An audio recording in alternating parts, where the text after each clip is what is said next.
2 दिवसीय smart city round table conference का उद्घाटन शुक्रवार दोपहर अनंता रिसोर्ट में शहरी विकास मंत्री राजपाल सिंह शेखावत द्वारा किया गया।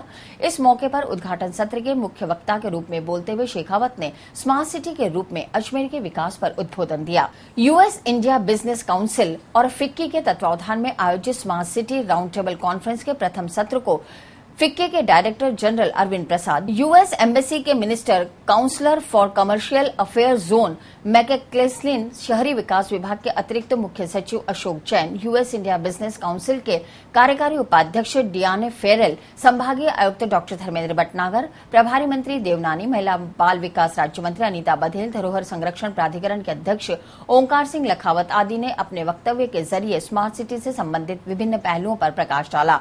इस मौके पर अजमेर विकास प्राधिकरण के आयुक्त स्नेहलता पवार ने कॉन्फ्रेंस में भाग ले रहे सभी प्रतिनिधि अधिकारियों का माला और बुके देकर स्वागत किया।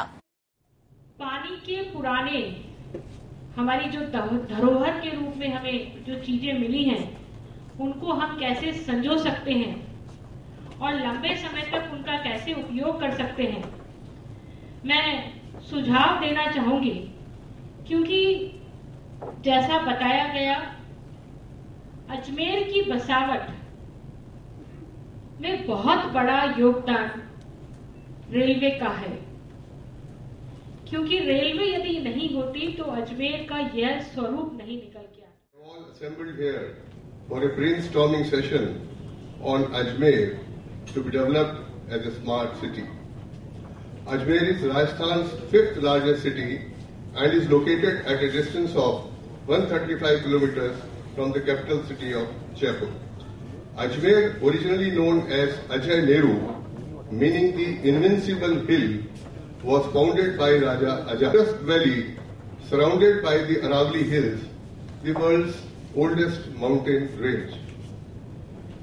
Located in the heart of Rajasthan, Ajmer is strategically very important. The control of Ajmer region facilitated domination over the whole of erstwhile Rajasthan. It has easy approach from all directions, and above all, I consider as one of the strengths of Ajmer is that Ajmer has a very active civil society. Very active civil society. They participate in all the activities and they take interest in the development of the city.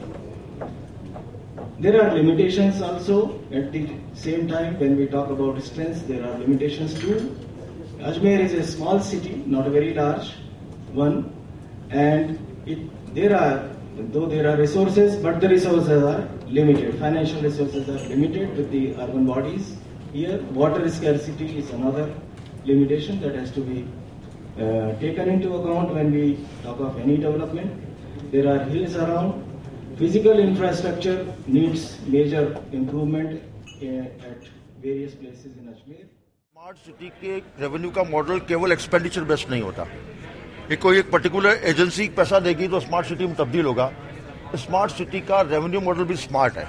जैसा कि मैंने आपसे निवेदन किया, smart city में various components के जहां पर फिजिकल रिसोर्सेज है, उन सबको हम सिंथेसाइज करेंगे, उनको पूल अप करेंगे, साथ में नए रेवेन्यू मॉडल्स के साथ में हमारे इंटरेस्ट और कंपनियों के इंटरेस्ट के बीच में एक प्रकार का ऐसा सिम्बेलेंस पैदा करेंगे जिससे स्मार्ट सिटी बनने की दिशा के अंदर संसाधनों की किसी प्रकार से कोई कमी नहीं है।